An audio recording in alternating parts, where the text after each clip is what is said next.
Welcome to the show. My name is James Nielsen Watt, and in this show, we interview interesting, inspiring, and successful people so you can learn the secrets to success and can play the game of life, business, health, and happiness better. And the philosophy we take here is if I'm leveling up my game, you get to level up yours as well. So get ready to listen to some inspiring people who have figured out how to have success in all areas of life.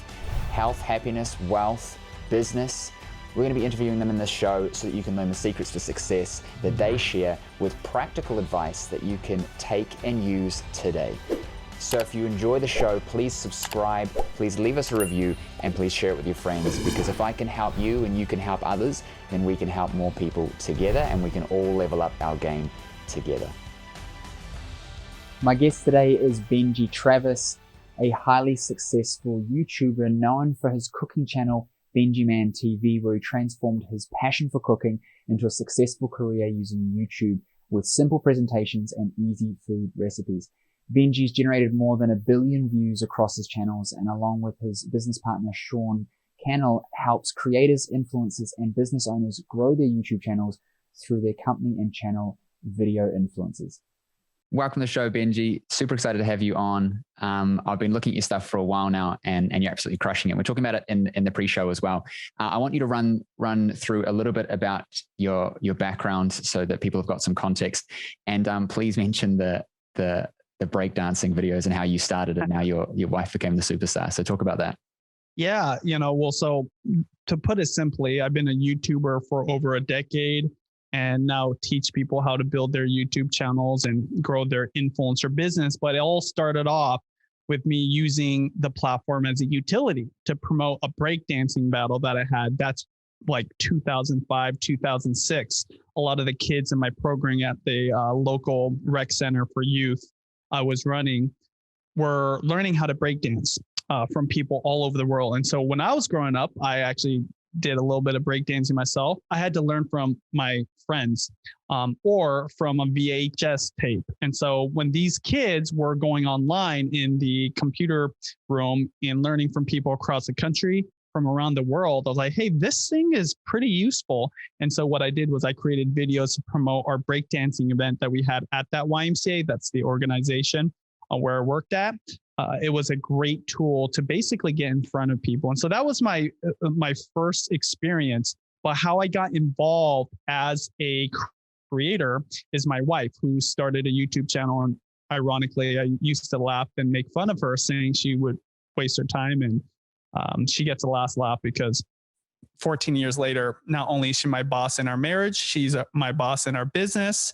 And I've been doing it forever now. And obviously wrote a book about it. So yeah, she knew a thing or two more than I did.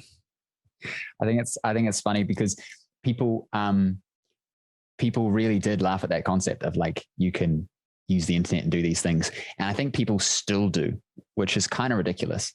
But it's like well established. Like I follow the Paul brothers, Jake and Logan Paul, and with what they do. And it's come from, like, Logan Paul just fought Floyd Mayweather, which was massive. And it's come from being seen and having an audience. And I think that we don't realize the power of an audience until we have an audience, and then you can do whatever the hell you want. So talk me through, her getting into vlogging. Was it, because that wasn't really a thing, right? I assume she had seen some people and she maybe said this is a good idea, or did she just come up with and say, hey, I want to record my life? Yeah.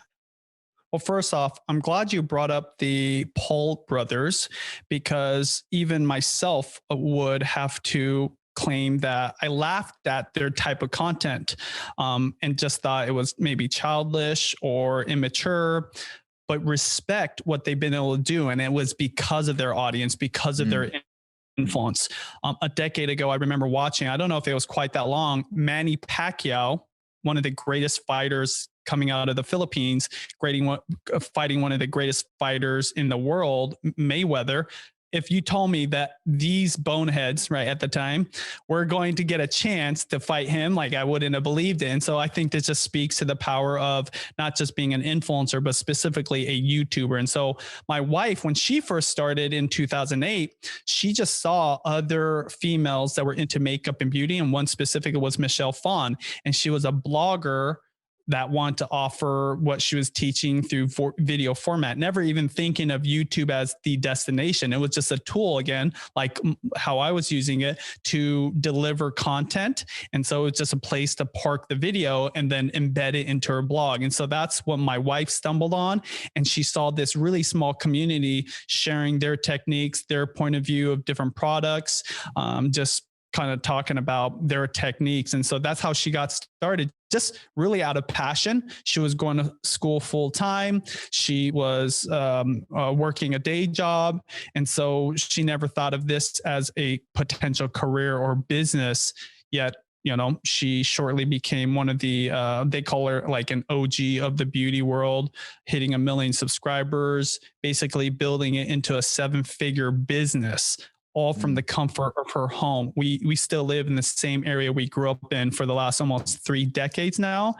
That's, to me, mind blowing, because usually when you want to get into traditional media, you have to flock to, you know, LA, New York City, wherever the hub is. Like, I'm not sure where you're from, but, you know, if you're in Europe, people are going to London, Paris, maybe. With YouTube and social media, you can be anywhere. And so she's proven that to be possible. And yeah, and to this day, I literally just still film within a quarter mile of where I started YouTube at. What I think is amazing with it is that people forget that people just want to see what other people are up to. And the Kardashians are an amazing example of that, right? Their entire brand is built off of this concept. But even specifically in beauty, it's like, what are other people doing? What are other people using? Because we're always looking for, you know, validation of others' thoughts, feelings on things. We're looking for opinions to make sure that we're making the right decision. And I think that especially for my audience and myself, hearing this and not doing it, is like when you're an expert at something, even if you're just good at it, there's someone who's not as good or wants to get other opinions and can listen and learn from that. And there's huge potential. And there's still huge potential. Like, I'm far from any kind of expert in this area, and I'm maybe completely speaking out of turn here with this, but there is still, it doesn't matter how many channels there are, there's more people going onto YouTube looking for more stuff. And so there is relatively, you know, the same amount of free pond space as previously, because there's now more eyeballs on there and it's actually being used more. Can you talk to that a little bit? Yeah, well, first off, I think that the digital influencer is killing the traditional celebrity. And one of the reasons is, you know, these celebrities get put onto a pedestal. They're like these greater than life figures.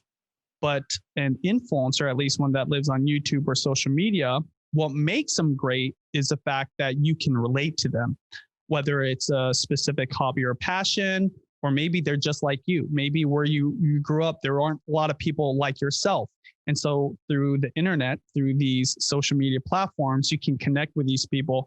In turn, you can connect with everybody that's like you, or you can connect with other people within your subculture. So one of the things, going back to my breakdancing days, one of the things that was amazing is a subculture in the hip hop community, and especially with breakdancing. When you would go to these events, you know, because everybody loved the dance form of b-boying, that's what they called it. You could go to a breakdancing battle in Paris or in Tokyo or in Seattle, Washington, where I'm from, and it was kind of the same thing. Like the vibe was very similar. Of course, the culture was a little bit different, the language different, but that music that they dance to, the way they compete against each other. And so what YouTube and social media has enabled is the fact that you don't have to go to these places to connect with them. And so what happens is people are growing not just these very specific types of tribes of people in their audience, they're growing these massive audiences. So it's not, boiled down to the people that got through the gatekeepers or the decision makers. Literally, the audience is deciding who it is that they want to follow, who they want to connect with. And I absolutely agree with you. There's still so much opportunity, and the potential is there for anybody, because as there are more competitors in the realms of social media and YouTube, there's also more eyeballs. More and more people are using the platform. I think like just in 2020, we've proven that people want to use social media more. I know that there's some movies and documentaries out there talking about the downside, but the upside outweighs anything negative, in my opinion. And so there's just actually this hunger for more creators out there. You just have to ask yourself, what can you do that's a little bit different, or set yourself apart to connect with that, smaller group or bigger group that is just starving for your unique offering, even in a competitive niche. We don't necessarily have, I think, time to go super deep into this, but I wanted to mention, like, people talk about the negatives of social media and all kinds of stuff. And sure, I guess there is some stuff there, but I feel like it's there anyway. And it's just being shown. Like, people are going to think and do dumb stuff, and people are going to, like, it's just humans. It used to happen in houses where friends would go and hang out, or at the local town hall or whatever. And now it's just online. So we're being exposed to the reality of humans, I think. Yes. I think that's confronting for a lot of people. It's like, it's sure, it can also, like forums and things like that can breed stuff because of groupthink, and you don't have outside opinion, but it might be easier for people to group together with social, but it was already happening. We just I always tell people, whether you think they are or not, everybody is judging you. When you walk on the street, both you and the other person that you're walking next to are judging each other, right? Whether it's negative or positive, it's going to happen, but it kind of stays in here. It's very rare that you're vocal about it. In all my years that I've been a YouTuber, basically sharing my life, which I do 5 days a week, I've never heard somebody in person attack me or judge me in a negative way. Social media and the internet generally lets you share those thoughts that normally you don't tell people, because you have to save face, and you can kind of, say in complete privacy, right? Like, people don't have to even know it's you. And oftentimes when I get any kind of trolling or negative comments, they're from like ghost accounts, like 0 followers, 0 posts. And they're using that account just because they don't want to use their normal account, or the one that shows who they are. And so that just speaks to, like you said, it's just bringing to the surface what people are always thinking. And it is just one of the downsides, but the good comes the bad. And so that's how I look at it. So I agree. Conor McGregor said, people are going to love you one day and then hate you another. Just make sure you're getting paid on both days. And to kind of circle back to the Paul brothers, I think that it's funny because I had Daryl Eves on the show, and he helped Mr. Beast get to where he is. And when we talk about the type of content and you were saying, like, the Paul brothers, how is this content working, whatever, I think what we, and I know you get this, right? Like, what we realize now is that we're trying to capture attention with our content, and there's always a niche of people who are going to watch that stuff. And when we understand the game, we understand what's really happening. Yeah. I believe that the Paul brothers will be billionaires in the next 10, 20, 30 years if they continue, because naturally you're going to develop more business interests. Your audience is going to evolve. They're going to get older. Your content will mature. You see it with pop stars. Miley Cyrus was doing Hannah Montana or whatever, and now she's doing risque songs and evolving because her audience is aging. And Jake has done that with Disney Kid to now he's doing fights, and he's got the Anti-Fund and a bunch of other stuff. Because once you have attention, you can focus it towards whatever you want. And I think that's the key. Logan fighting Mayweather, people get really upset that these professional boxers don't get paid as much and they don't get these opportunities, and how can these kids do it? I'm like, dude, you don't understand the game. No one wants to watch a nobody who's fought 16 times and is trying really hard fight Mayweather. No one cares. They want to see this YouTuber get knocked out by Mayweather. Yeah. They want to see this, this big young dude, but no experience. And it's like, understand the game. It's all about attention. So, speaking to that, I understand. I used to be in martial arts. I'm technically still a secondary black belt in Taekwondo. It took me a decade to become who I am in that form of martial arts. So when you see this kid that came out of nowhere, but people don't realize, like, he didn't just come out of nowhere. Number one, attention is what's valuable. That's what he brings for the sport, by the way. Secondly, he was a wrestler when he was going to school. I mean, like a really good one. So it's not like he just like completely learned how to box in the last 6 months. Like he has like maybe a fighter instinct already. But even more than those brothers and some of the A-list celebrities you hear about making a lot of money, what's more interesting and fascinating are the people using social media that you never hear about that are making a ton of money, right? Everyday people who are taking a passion or hobby and turning it into a 6-figure business. In fact, one of my best friends, Sean Cannell, he's actually the co-author of the book YouTube Secrets we wrote. He's more successful than almost every single YouTuber I know, who in some cases have like 2, 3, 10 times more influence than him, because again, like, he's not super loud about it. It's not going to get onto the Twitter trending page. It's not going to be reported on CNN. And so everybody between those everyday people just making a living doing what they love, to people like Sean who are just creating these multiple 7-figure businesses using YouTube, that is what I think not only is more significant to me, but probably significant people listening to this podcast or watching this show, because that means that you can do it too. You don't have to be one of the Paul brothers, right? Or a Mayweather or even Kim Kardashian to not only build influence, but make money, because people are literally doing our book. One thing we're proud about is the fact that it's full 90% of stories of people you probably never heard of that don't have 1 million subscribers.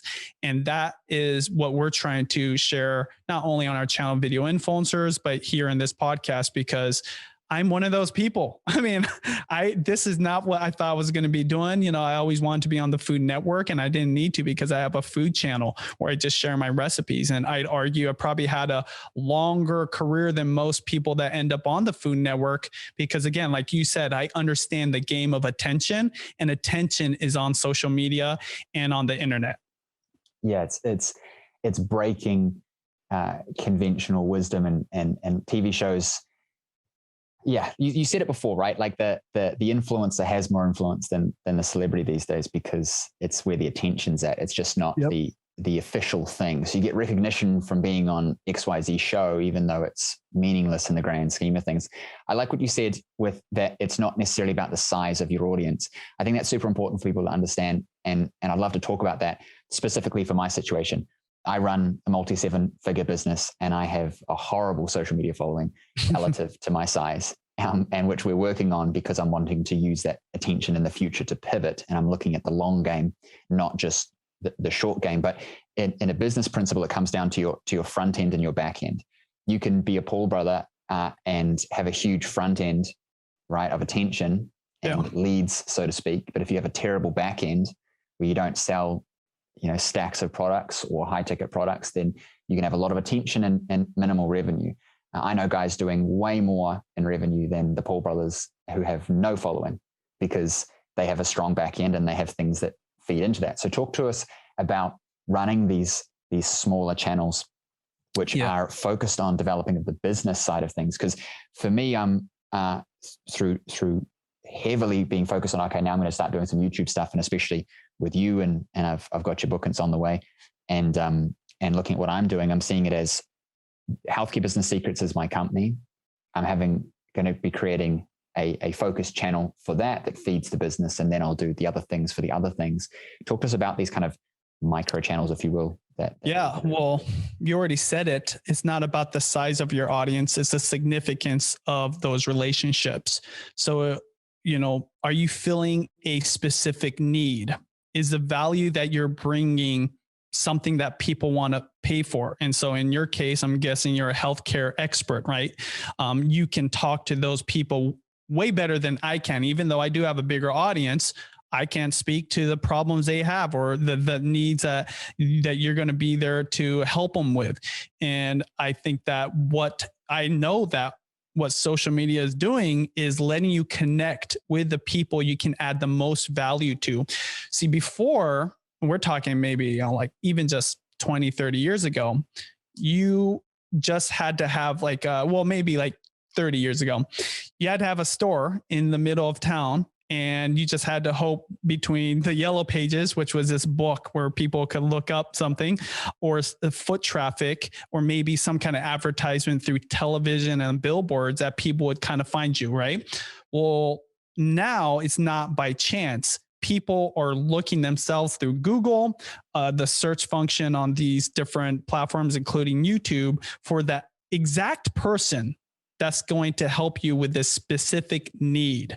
And that's why for example, I'm sure like $1 million real estate agent can now serve the millionaires looking for $1 million homes, right? And they can get in front of those people in a very specific way. By the way, I know some of these agents who have less than 10,000 subscribers.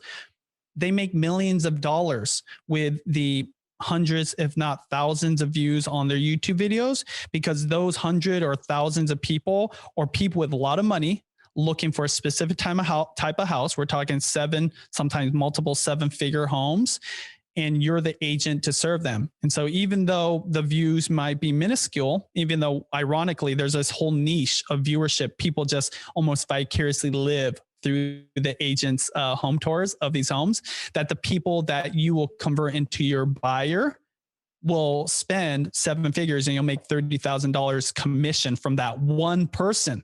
Right. And so imagine even at a 1% conversion, that's a lot of $1 million listings that you're helping to sell.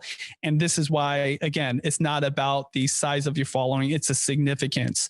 And so being very, I'd say, purposeful about what it is that you're offering, having a specific value proposition of your videos, and knowing exactly who you're reaching out to is probably half the battle, because then the content comes much more easily versus trying to talk to everybody and just become famous and popular for the sake of exposure, versus having very specific exposure to a specific group of people and serving their needs. Again, I could talk for an hour on how to break this down. The point being, I've met plenty of people, even outside of people that would call themselves YouTubers. These are just business people and professionals using YouTube, ironically, like I did back in 2005, as a utility, as a way to add value to their potential consumers and clients without actually having to do it. The easiest way for any entrepreneur is your top 10 frequently asked questions that you get from the people potentially going to do business with you, turn those into videos. And so again, do you have to have 1 million views on those videos to convert into sales? No, you just have to help them with this question for free, no strings attached.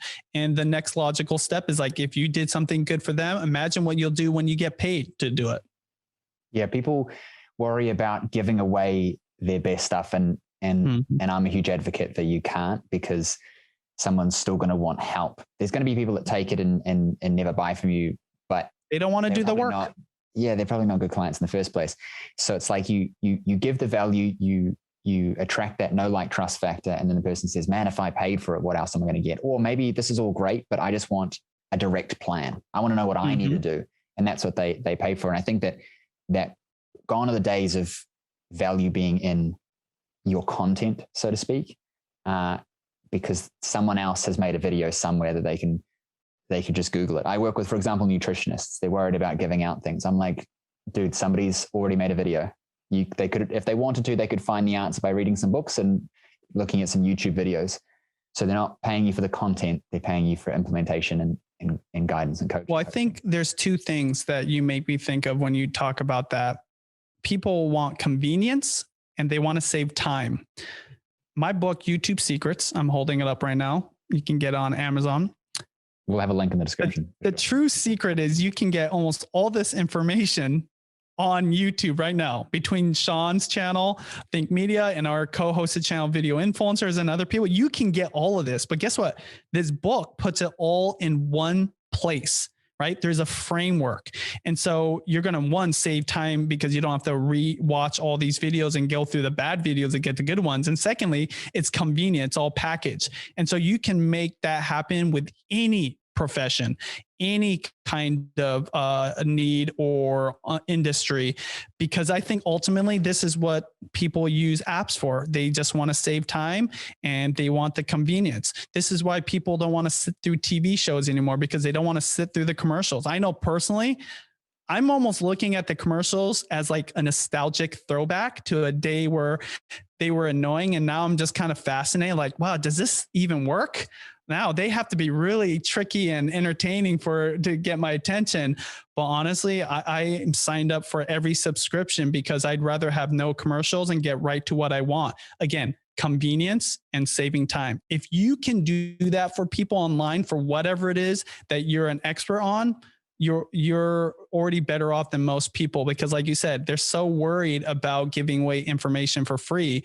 What people really want are those two things. And that's what's funny. When you give away information for free for like how to buy a house, ultimately you don't want to do the work to find the house. You want an agent to do it. So going back to that example. And so, free is a key. Free literally is the key to open up the door to opportunity.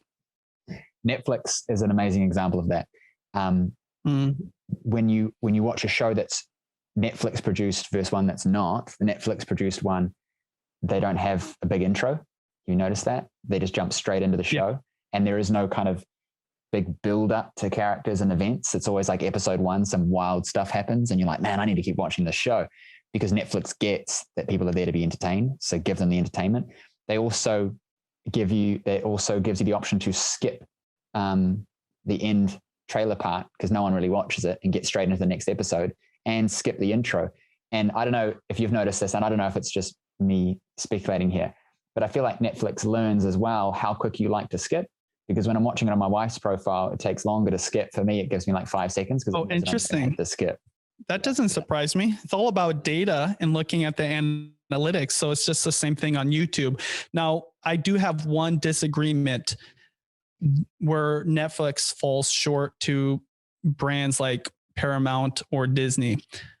Disney and those other brands that are more established and well-known, they really do know how to tell a story. So when I'm going through Netflix, I will sometimes watch like a Netflix show that, my friends are telling me about. A lot of our viewers oftentimes in our vlogs will say, hey, you need to watch this with Judy. It's a good date night, whatever. But when I see like a Disney movie, and I think this is why Disney Plus is really winning, because they're taking the best elements of the Netflix platform strategy and combining it with their amazing ability to tell stories. And they already have this huge video library, right? And so what's scary for Netflix is they've definitely spent a lot of money, amazing content. I watch some of their movies and shows and don't know the difference between like when Netflix produced and like what I'd see back on TV days or at the movies. But man, this is also an opportunity for the like more traditional platforms to still be part of it. They just have to understand, like you said, the delivery, they have to get right to the point. People don't want to, like you said, waste time. And so, it's interesting because I think Netflix definitely killed Blockbuster. However, now that these other platforms are coming in competing, they have a huge job to be able to compete against those stories, those movies and those shows. And that it'll be interesting how that plays out versus, and I didn't want to like make a huge pivot here, YouTube. It's interesting. YouTube has tried with original content. I think they failed compared to the Netflix, but as a platform, they're more significant to me than Netflix because literally everybody is using it for so many different reasons.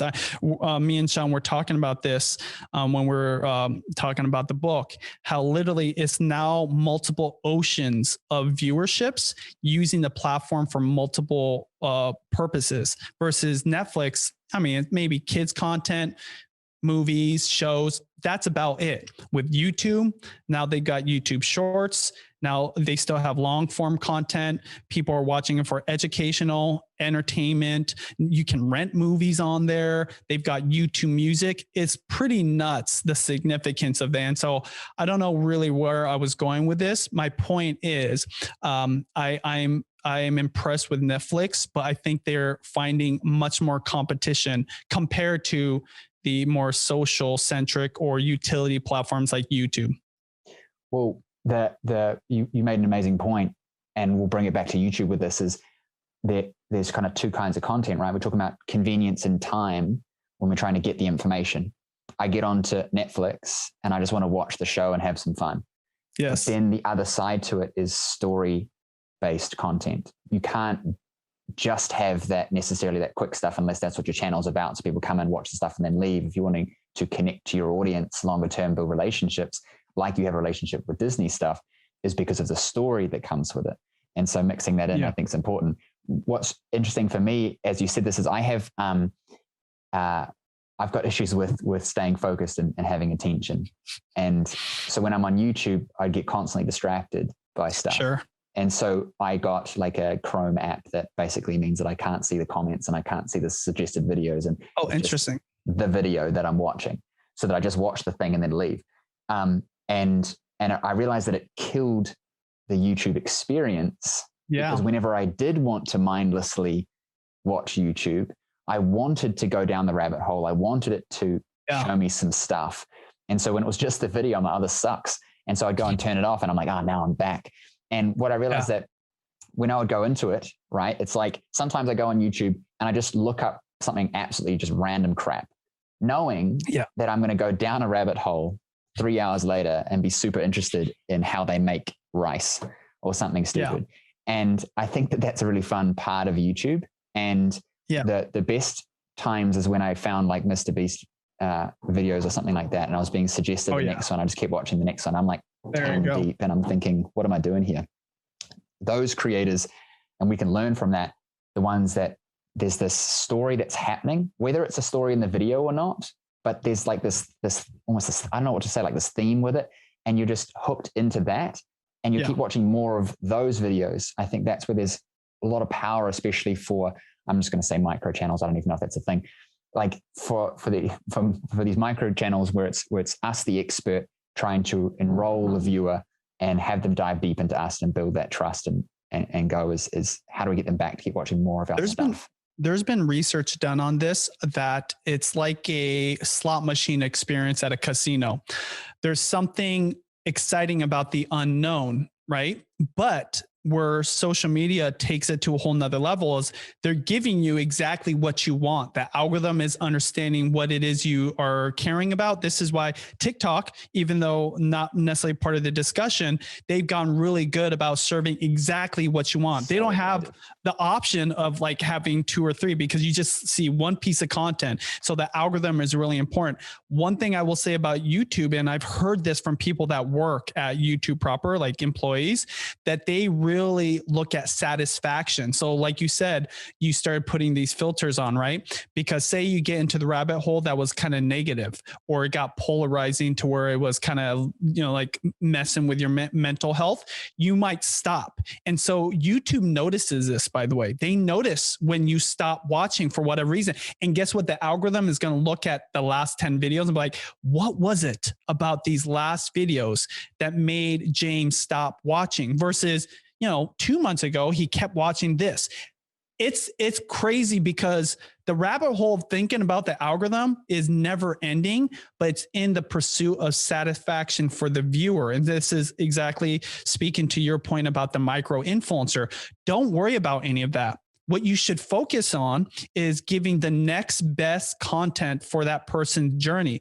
Gardeners, right? If they're typing in how to make the best tomatoes in your garden, well, the next logical step after that is like the best soil or fertilizer, right? The next step is how to set up like a raised garden bed. By the way, I'm just speaking to my evolution of gardening. I started off caring about the plant, not realizing actually the soil is important. Then after that, realizing a raised bed. And so if you're that gardening YouTube creator that understands what that journey is, you can send them on this rabbit hole viewing session that could literally be never ending, because after you get done mastering that, guess what? The next thing is herbs, right? Herbs go really well because they also go well in the kitchen.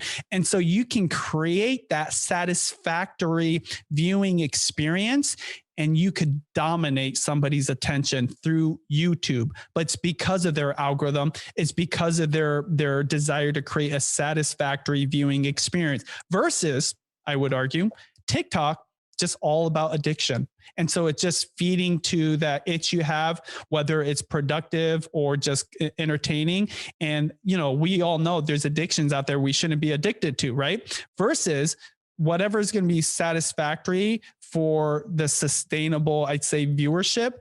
That is something I've never heard any other platform doing, because most other platforms just want to cater to that addiction. And this is why Facebook has become really polarizing politically. By the way, I could get into a whole nother rabbit hole discussion. My point being, what you just said, your little experience speaks to missing something about YouTube that is actually good. Again, I could talk about this all day too. Like, I think that people mistake what's happening, and they think that the platforms are showing them this content and it's enabling stuff to happen in the social world. And I think that people forget that it's showing you what you want to see. So if you don't want to see it, stop engaging with it, and you won't see it anymore. And so people get upset by what they're seeing, or they either love what they're seeing. It's usually when they get upset by what they're seeing, right? And it's like, well, then just stop looking that stuff up and stop engaging with it. You'll probably stop seeing it, because it's not forcing you to see anything. It's just giving you what you keep watching. I did a test with this. I've told my clients this. I would randomly watch whale videos on Facebook at the time, like the suggested videos. I would pay attention to any videos that were like, it was an obscure video about whales. I just watched it. The next video I got was like about whales. And then I watched that one. And then I would skip all the videos that weren't about whales.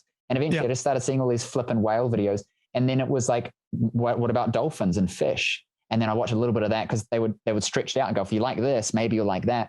And it was a demonstration of the fact that it's showing me what I want to see, because there's this endless newsfeed effect, or this, with Facebook at least. But by the way, whether it was the whale videos or the videos that you skipped, I would argue almost all those are still entertaining, educational, or informative. They were still good videos, because what you don't see are the crappy videos, or the ones where there was maybe a selfish motive to it that never see the light of day. And this is why it's important to create quality versus quantity.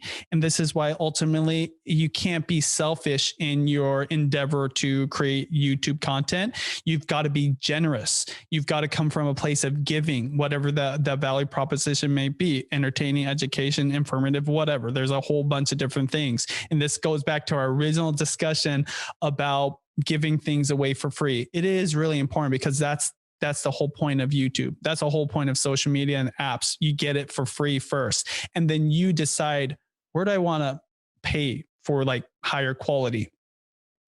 Because if you're just making a bunch of crap, people aren't going to engage with it, which is not going to fuel the algorithm, which is not going to fuel your purpose. So it's not rocket science, right? Like, make better stuff. You wouldn't keep watching videos that were boring. You would just probably get off the platform.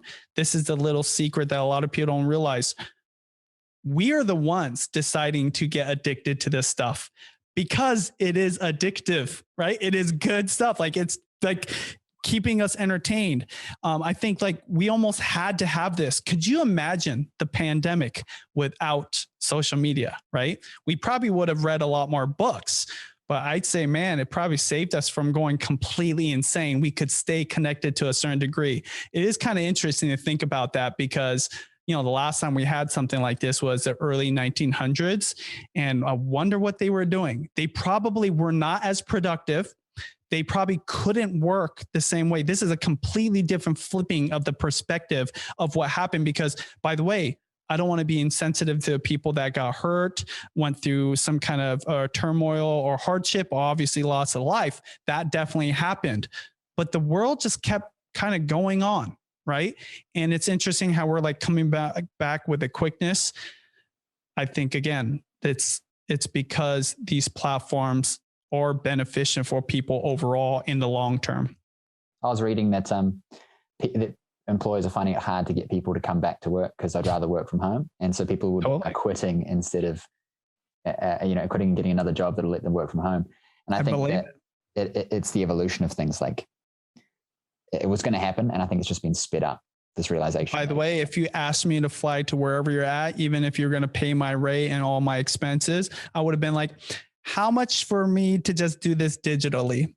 I'm in the same boat, And so I think we've also learned different ways of utilizing this. I went from being on 4 planes a month on average to 0 in a 12-month period. And I don't necessarily miss any of it at all. I do miss some of the breaking bread of, eating a meal with somebody in person, which is much harder to do through Zoom. But for all practical reasons, I do believe what you and I are doing right now will add as much value as if I was there in person. I don't feel like we've lost a lot of the engagement doing this digitally. And so, again, why it's so important for you to understand how social media and YouTube and just the digital world works, because people are comfortable living there. Yeah, 100%. Let's get tactical for a second. You talked about videos and getting people down a rabbit hole. Would it make more sense to have one video that answers all of it sequentially because that that's what people want to watch? Or is it better to have smaller videos that are answering each of those things sort of? When you're first starting out, smaller videos, number one, because it's just easier to manage, also gives you more volume, more hooks in the sea, as I would say it. Plus, if you do a good job on that first one, it's very likely that one, the viewer will want to watch number 2. So that's 2 views versus 1 view. And then secondly, the algorithm is just going to suggest it. So a lot of YouTubers these days, they're using this series strategy where they create like a whole, like 10 videos that go along together. And some of them are just uploading them all at once. Some are uploading it like twice a week, for the next 4 to 5 weeks. So I believe shorter videos is better, because there are those people that don't want 1 through 10. They might only want 5 and 7. And so why not give them the ability to consume just the answer for question number 5? Does that make sense? Yeah. Would you put them into a playlist for it? So it's like, definitely put them into a playlist. You have to suggest the next one, right? And also, like, at the very end, say, hey, if you want to see, because at the end, obviously there's nothing else, say, hey, make sure to go to the playlist to see all my top 10 frequently asked questions around, buying your first home if you're first getting into real estate. Definitely try some way connecting them. And even YouTube has tools where you can click videos at the very end. You want to create that loop. You should never there shouldn't be an end to the loop. No. I'm gathering. No. So it should be something next. Yes. Does it matter if you are uploading all the videos at once or releasing them over time in terms of like amount of content you have relative to views? Does that affect whether or not they're going to rank your stuff? Well, YouTube says no. And they say that they treat each video as its own individual piece of content, where I would say that it's strategic and more practical to upload over time, because it's easier to see the progression from one video to the next. See, with that first video, you kind of see what the performance is like. And so you might have another week to optimize that second upload, versus if you just put all 10 up, you're not getting any time to make the second to 10th video a little bit better. And I always lean on the side of being consistently uploading over time versus putting all of it at once. Having that schedule is important. It's just like television shows, right? People kind of like not just the consistency, but the understanding that your content is going to come out on this date.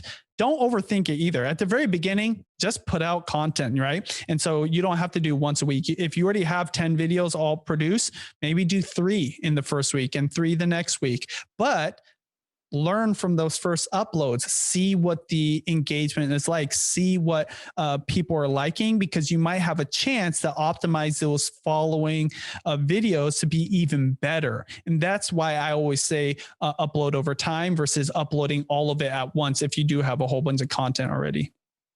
I'll tell you my experience, and I'd love to know your opinion. My experience has been, I look at the title and then the thumbnail, and I'm looking for production value, because when you see a shitty one, I'm like, it's probably not going to be good content if they can't even make the video, the rest of it make sense. But then, of course, some of them are too clickbaity, and I know that it's probably not going to have any value in it either.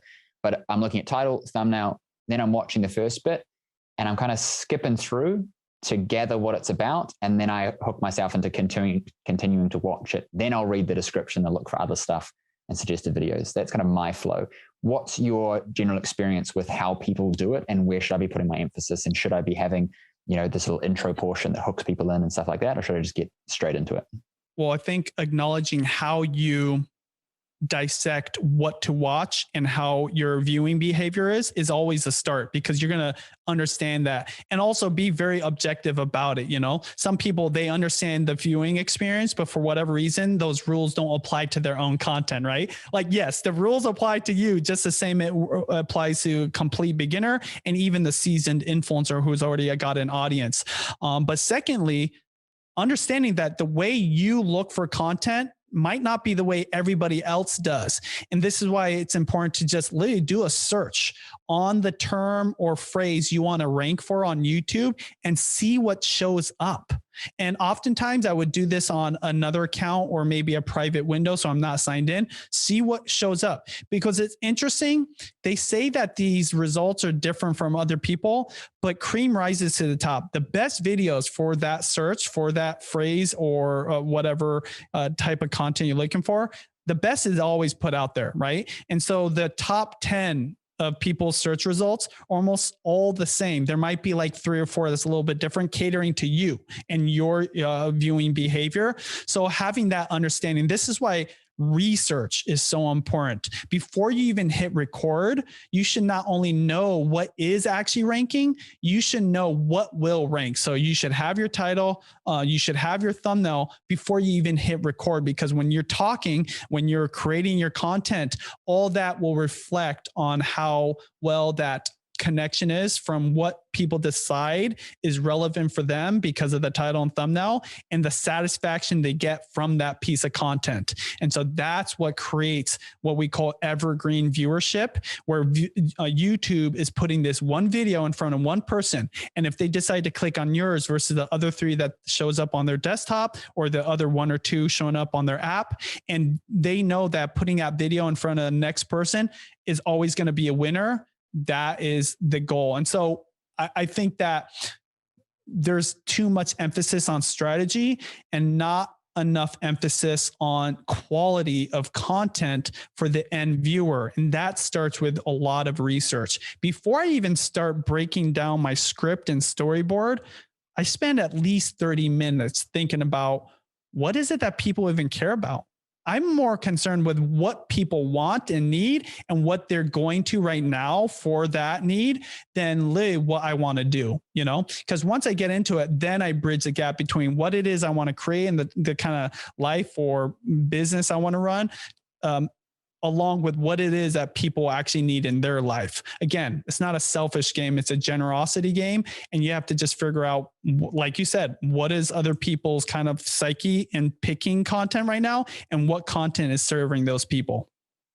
Yeah, everyone talks about YouTube being a search engine, and so you're creating content that goes on the shelf that'll be searched. But I think that from our conversation as well, as lame as it might sound, it's a satisfaction engine as well, right? It's a machine designed to give you what you want and make you feel good with the content, and not just silly entertainment, but value based. Like, by the way, rabbit hole learning stuff.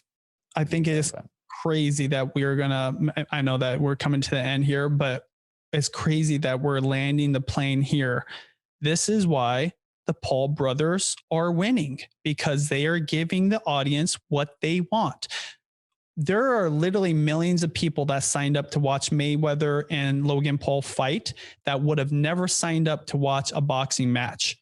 And so again, like you said, what whether you want to see Logan Paul get knocked out, or you're just curious about like, why is this YouTuber fighting this, world's greatest boxer? That's what people want to see, right? They want to see something different. And so I know for me personally, after Mayweather beat Manny Pacquiao, my wife's Filipina, so I was like a little biased there, but I also respect him as a person. Ever since that, I haven't really cared about boxing. I was like this close to maybe watching the Mayweather Paul fight, because again, they're giving me something that was a little bit different. And so it's no different on YouTube, on social media. And this is why respect to those guys, even though I don't agree with all their choices. And, there's things that I definitely don't relate to them on. I do respect that they understand what their audience and what the general audience wants. And this is why they're winning. And so you have to kind of put your whole judgment of others kind of on the shelf for a second. And again, wake up to the reality of where the world is going, because that's what social media is revealing, what we think and what we want versus this ideal sense of what we should be. Hey, if people weren't paying attention to it, they wouldn't be making the content. So ironically, whether positive or negatively, you're creating it because they're doing what is needed for the attention and then funneling the attention into things. I think what sums it up for me is that he wore a Pokemon card around his neck and everyone was like, what the hell is this? Oh my God. They didn't understand. I didn't see the fight, so I don't know. But I wanted to watch it for the whole facade, and I thought it was awesome.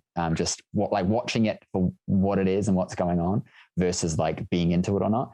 And he wore a Pokemon card around his neck because the card is worth like $300,000 or something. It's one of three perfect, blah, blah, blah. But the fact that he wore it, and as he said in the post fight, they tried to mock him and said, "Are you wearing a Pokemon card? Like, what is it?" And he's like, he said what it is. And he said, "I just wore this card when I walked out and fought Mayweather. This is $1 million card." And kind of everyone was just like, "Oh, you guys get the culture and we're old." And I thought that was incredible because his viewers see that and think that's amazing. It's not for anybody else. It's for all of their millions, 20 million, whatever he's got on YouTube, etc. It's like they're playing the game and everyone's feeding into it. And it's hilarious. So we all need to get a piece of this, I think, and we all have expertise and interest in general different areas, and we need to be leveraging this sort of stuff because attention is key. And it doesn't matter if you are, online or a local business. Attention is key. And that's why the motto of our YouTube channel, Sean's and I, is helping you build your influence first, income, and then impact. I believe the impact comes even before the influence. Point is, the attention is what's really important. And the way you gain someone's attention is you prove that their time is worth spending on you and whatever you have to offer. Two quick things I want to ask you before we head off. The first thing is, what's the most valuable thing you ever learned? And the second is, where can we pick up a copy of your book? Okay, what's the most valuable thing I ever learned? Is care about people. And if you can do that and honestly show that care through actions and good deeds, that's probably the greatest thing we could do as humans, generally speaking. Secondly, where you can pick up my book. Number one, I would love to promote my podcast, The Influencer Green Room. I just recently launched it and I'm interviewing other people crushing it on social media and YouTube, The Influencer Green Room. And my book is YouTube Secrets. I co-wrote this with Sean Cannell, one of the greatest YouTube experts known to mankind. And so you can get this on really anywhere, but Amazon is the best place. And you can also get the audiobook on Audible. Awesome. Thank you so much. I really appreciate you for coming on the show. It was an amazing episode. We dove deep there and I think there was so much value. So thank you so much. Thank you. Thank you for listening to today's episode. Everything shared will be in the description of the episode, so you can go and grab that.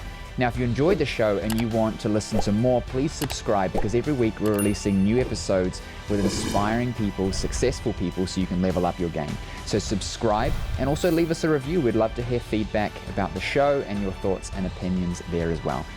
Now, if you want to have more success, whether it's in your life, whether it's in your business, we run live trainings every single week where you can get access to me to coach you through everything from health, wealth, success, business.